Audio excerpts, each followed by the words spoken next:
The following program may contain strong language and mature content. Viewer discretion is advised.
Yes.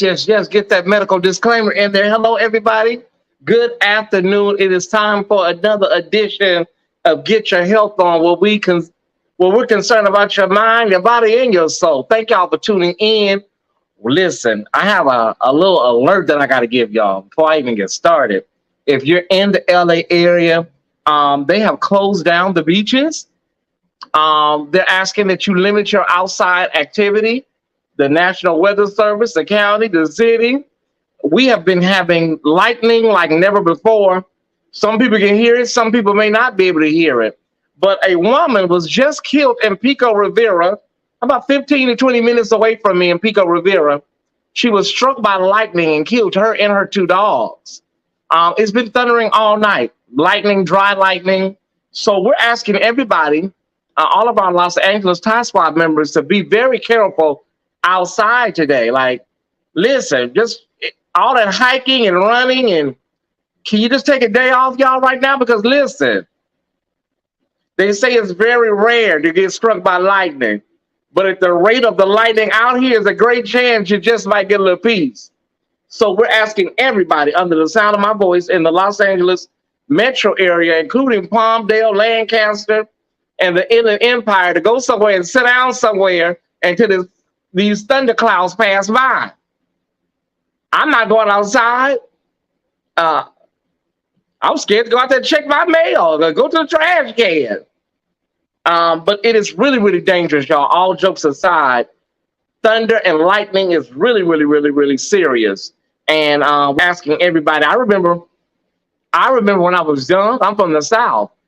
Mama used to turn off everything in the house. You couldn't talk. The TV, they covered up mirrors. And anybody else from the South? Anybody remember? Anybody else remember that? So it says we haven't had a lightning related death since 2014. This is the first death we've had in about 8 years.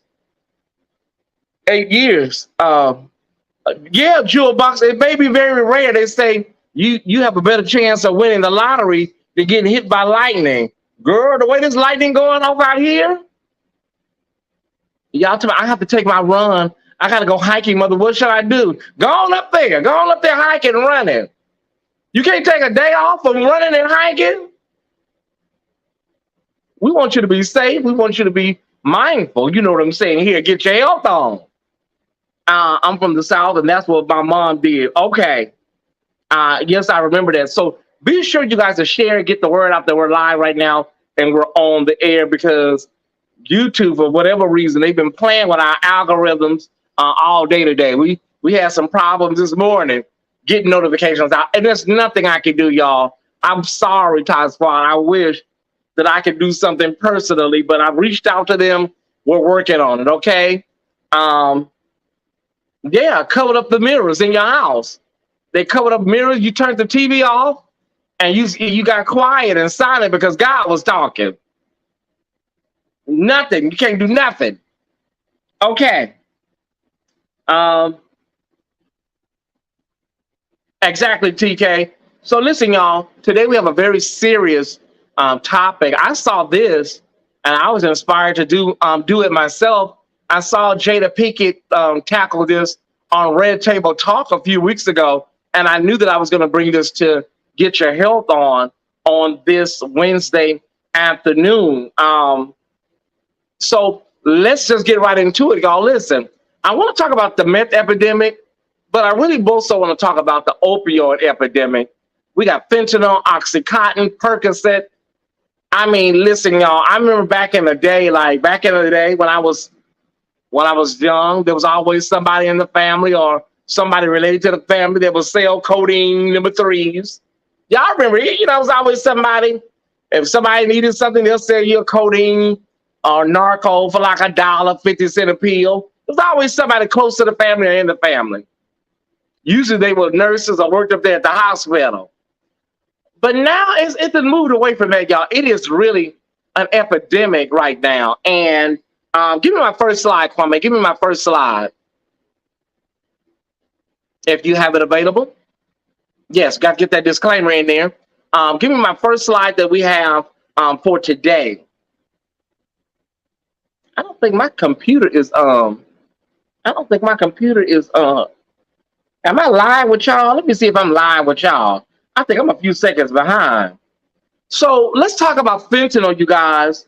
It is really, really, really is what's going on right now. I mean, they're lacing other drugs with fentanyl to try to get you high and try to get you higher and try to get you to go to cloud nine. And what's happening is that people are dying from it. Because they said like a microgram, a milligram of it can really kill you. So go back to the first slide, Kwame. Go back to the first part. Fentanyl, what is it? I'm going to wait for it to come back on my monitor because, mother can't see. Okay, there it is. It is a powerful synthetic opioid analgesic that is similar to morphine, but it is 50 to 100 times more potent.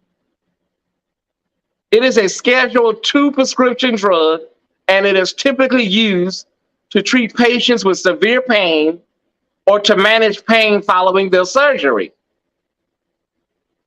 Now, give me the next one. Okay, here we go. So, effects of abuse: nausea, headaches, dizziness, blurred vision.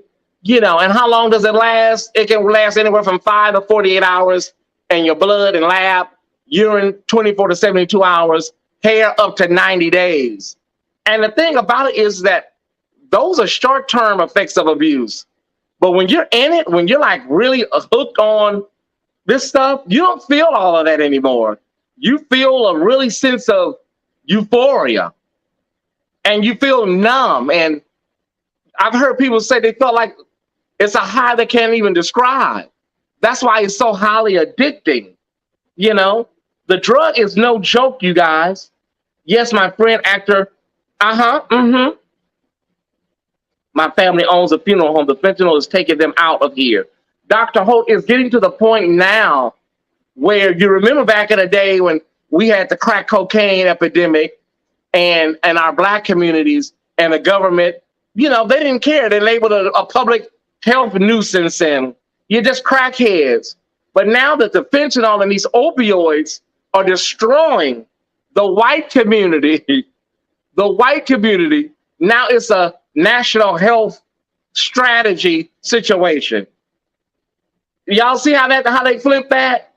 Crack, opioids, okay. And I want to be a little more interactive and make sure I read these comments.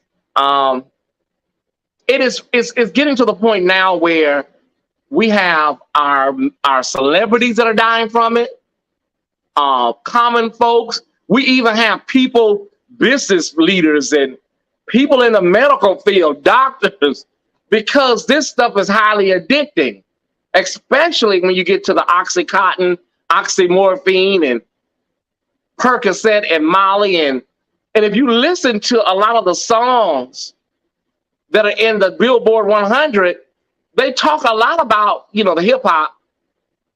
They talk a lot about Molly and lean and all of these things that are out here popular and pop culture. And we need to really discuss it. I don't think we really discuss this the way we should.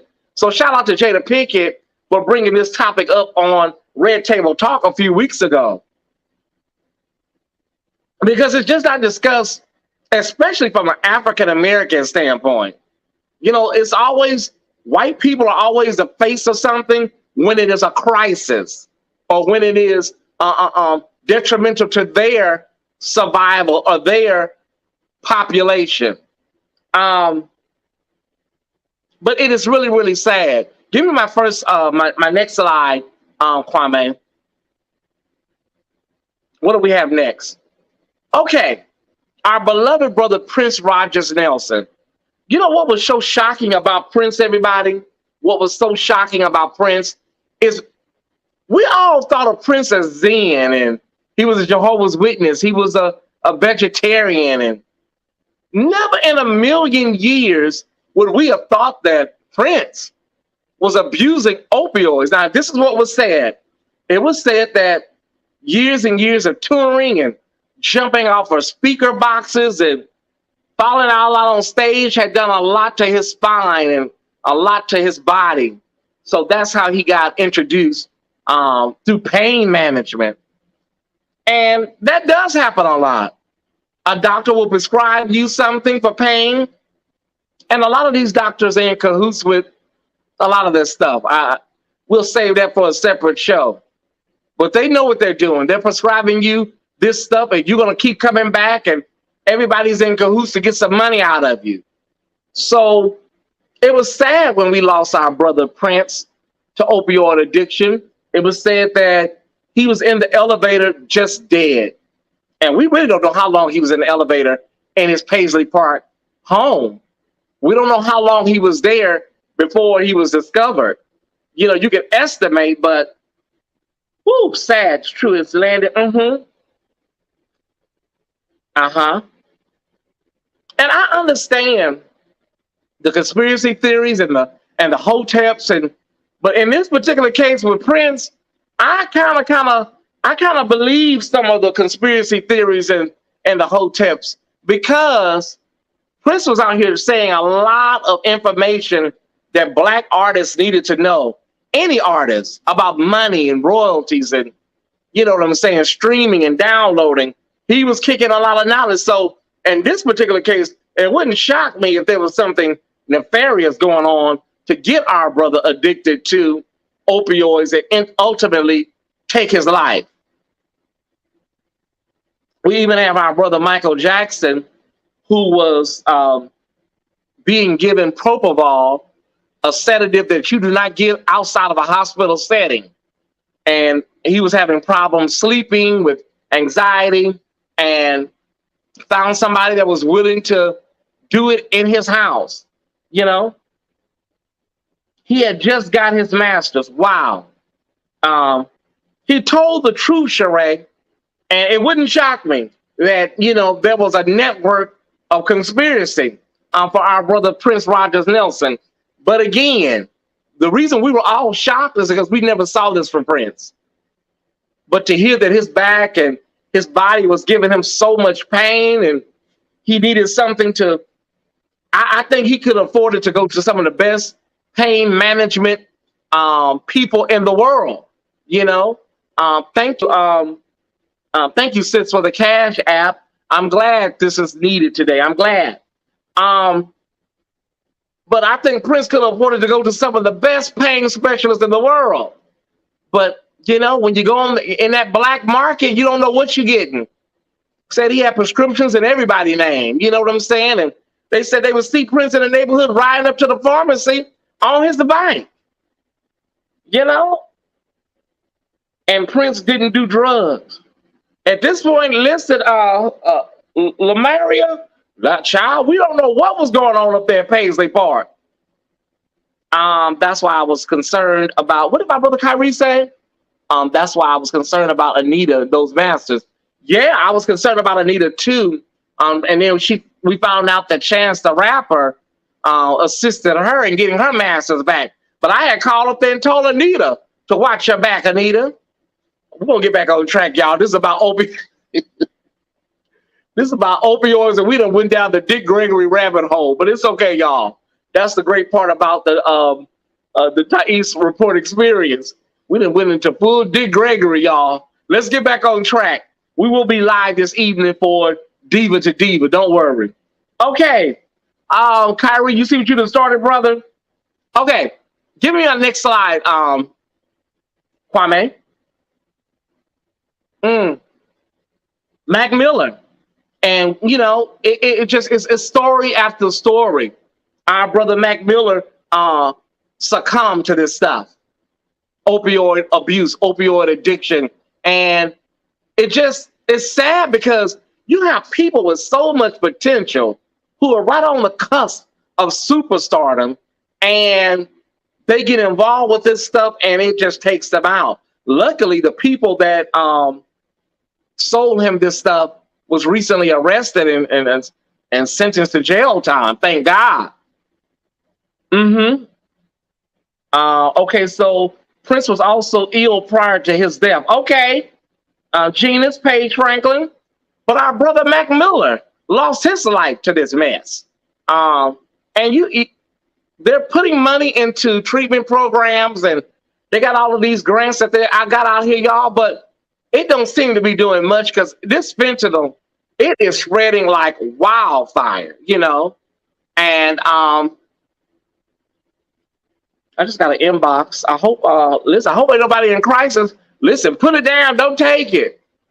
Don't take it. Put it down. I think I just got an inbox on somebody. You know, we don't know. We may have some Top Squad members that's around there taking this mess. Okay. So our brother Mac Miller, rest in peace, Godspeed to him. What else do we have, Kwame? What's next? Oh my God. Man. His nephew said that his nephew went to check on him. And when he went in the apartment, he hadn't heard from him. There's something scheduled that he had to do. His nephew said he went into the apartment and checked on him, and he was cold. He was already gone. So it's like, you don't really need to call the paramedics because he could, by touching him, he said he could feel that he was already deceased. And I remember Michael K came to City of Refuge. The first day I went to City of Refuge, he came to City of Refuge. And on that day, the day before, or either that day, that morning, Philip Seymour Hoffman had died. It was my birthday. I will never forget it. And Michael K came and spoke at the church. And he was speaking about how he was overcoming and battling, you know, the addiction. And never in a million years I think that would happen to Michael K. He was there that day speaking, and he spoke about how his friend, Philip Seymour Hoffman, had died that day. And I can't forget it because it was my birthday. And it was sad to hear that Michael K, you know, you have your drug dealers and people that you deal with, your connection and who you cop with. And you think, thank y'all for the cash apps. I appreciate it. I'm trying to get the word out. I'm trying. Brother's trying. I'm even battling YouTube right now with these numbers right now, but we battling, but we're going to keep the fire burning. But thank y'all for the cash apps. But the deal is this, y'all. You don't know people. You think you know people. You think you know your drug dealer. I've lived this life, y'all. I'm not just on here talking on a soapbox. You think you know these people. You really, truly don't. You know, people will do anything for you and rob you and, you know, overdose you and then come back in your house and clean you out. I've seen it. You know, so just be mindful. I want everybody here to really, you got kids, young kids and grandkids, just be very, very open and talk to them about all this stuff. If you see their mood or behavior has changed, talk to your grandbabies, talk to your kids, please. If you know their personality has changed, honey, They sleepy, they nodding off, or they too hyper and they jumping around. Because you know they love Xanax, they love perks, mollies, all of that. So just be on the lookout for sudden mood swings and behaviors. Mm-hmm. Wow. The video shows him buying it on the street the day he died. Whoa. So these people are, listen, I don't have time to break my life story down here, but I can tell y'all some things. Give me my next slide, Kwame. Rest in peace. 5-time Emmy Award nominated actor Michael K. Give me my next slide, Kwame. What do we got next? Okay, so let's talk about crystal meth really quickly, you guys. I don't really have a lot of time for it, but full disclosure, both opioids and crystal meth, it was really a big conversation around gay men for a long time. Gay men, gay men, gay men. And now, honey, it is nationwide. It's still ravishing the gay community. Honey, this is an equal opportunity situation, y'all, with this crystal meth. And I'll be honest with you, I used crystal meth early in my journey in Hollywood, and it was mainly due to my girlfriends doing it. You remember in Mickey Howard's life story, Shaka Khan was telling Mickey, come on, girl, take you a little bump. Get you a little bump. That really happens like that. And your friends will always tell you, just take you a little piece. Take you a little bump. It's not a little bump. It's not a little piece. And all of my girlfriends that were working, sex workers, they were all taking it. And I, honey, went ahead and said, let me try it too. And it really was, for us, it kept us up all night. And you did make your money, because you would not go in, honey, all night. You just stayed up. I remember one time, I hate to tell the story. I remember one time, me and my girlfriend, Miss Cookie, we call her Natasha, we walked from Santa Monica and Highland to Wilshire and Western and back. Just high, out of our minds, like zoned out, you know, talking, laughing, singing. And that's how it was. But what eventually got me off of it, I was very short-lived on it, y'all, is that I was already having anxiety and panic attacks from my mother's death. And the last thing you need when you have an anxiety and panic is something that's going to speed up your damn heart.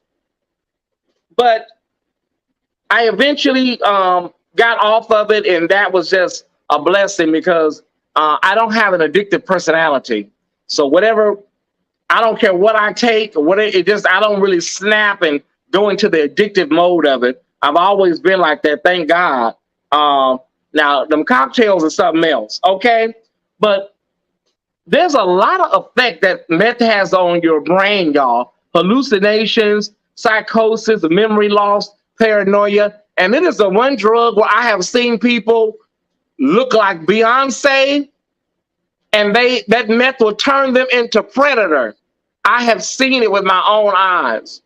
And the thing about today versus back then when the methamphetamine, the crystal meth, you know, they call it Tina, ice, you know what I'm saying?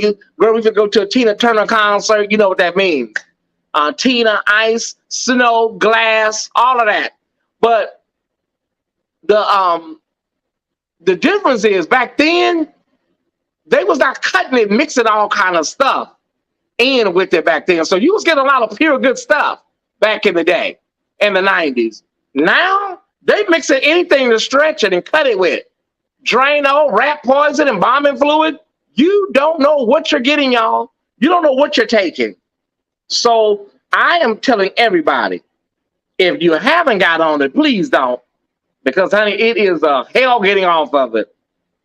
It does damage to your body that is like nothing I've seen. Not even crack. Okay? I'm late. Okay, no problems, cornflakes. Glad to see everybody. All 100 and a little change of y'all. Okay? The looks quickly fade. Okay, Kwame, so what do we have next? Because I want to do it in the spirit before we get out of here. What do we have next? Okay, so what to watch? Ed Buck, streaming on All Black, you guys.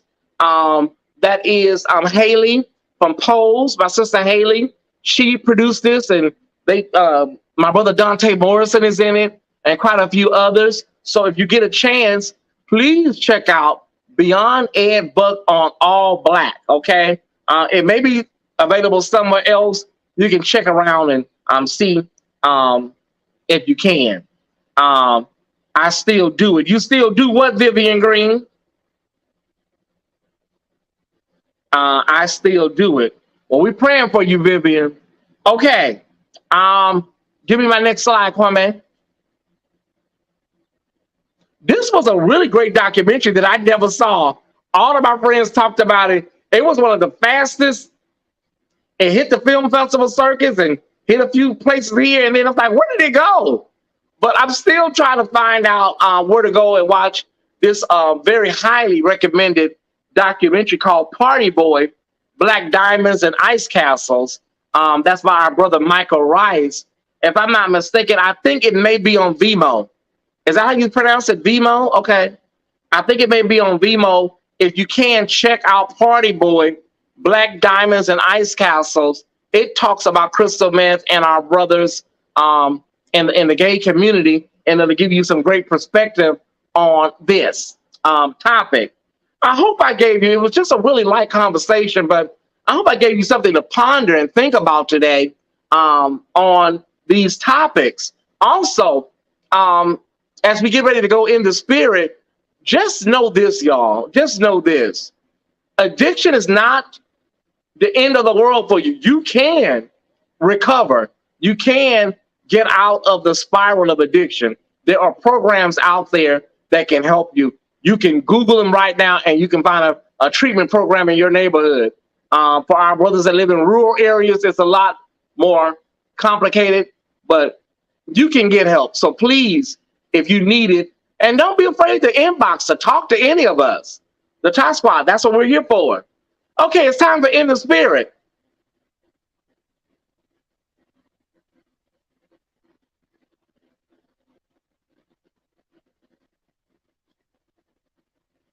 People just don't do drugs, just to be doing them. Like, I think I want to do some crack today. I think I want to take a bump today. It don't happen like that, y'all. It is so important, you guys, on this in the spirit. It's so important to find out what's eating at you, because the breeding ground for addiction is unresolved pain and trauma. I promise you it is. Whether it's alcohol, whether it's drugs, whether it's opioids, whether it's food addiction, sex addiction, the core of it is unresolved pain and trauma. So I'm telling y'all, you get in the spirit and find out exactly what's wrong, what's hurting, what's eating away at you. Unresolved familiar pain, things that happen in your childhood, whether it be molestation, childhood neglect, foster care, abuse, whatever it is, you got to get to the core, as Iyanla says, pluck it out, and you got to do the work and healing and repairing that pain, that breach, that ache. Because what you do is you try to numb it, and the numbing comes from the alcohol, the drugs, the food, the sex, the opioids. So I'm telling you, Tyesse Jackson, ask somebody. Natalie Cole has an album out called Ask a Woman Who Knows. I love that album. Natalie Cole, look it up. Ask a Woman Who Knows. Ask a woman who, I can tell you that, honey, if you don't get in touch with that pain and that trauma and whatever hurt you, you're never gonna get the monkey off your back. You can go to AA and BA and CA, but you got to definitely have some therapy and listen, y'all, it's like a match set. You got to have some type of spiritual, not religious, spiritual guideposts to guide you through this. You cannot, hear me good, as Bishop used to say, hear me good, you cannot do this alone. I don't care what nobody says, you can't do it alone. You need something, I don't care what you believe in. Ralph, Buddha, Allah, Joseph Smith, you need something to hold on to and attach to that can help you weather this storm. I thank you for tuning in to another edition of Get Your Health On. We will be live this evening with another edition of Diva to Diva. As I told you, this is what I've been dealing with without the drugs and alcohol. And we're praying for you, sister. Inbox us if you need us, Melody. We love you. We will be live this evening, and I may be live personally in just a moment concerning something else. But I want y'all to know that you can be healthy, you can be free, you can live, you can thrive. And one more time, as we close every week, I want y'all to live in peace, not in pieces. Thank you, Kwame. I love you guys. Thank you for the 3,000 subscriptions. We're going to be celebrating on July 1st. I love y'all. Remember, live in peace, not in pieces, and get your health on. Bye.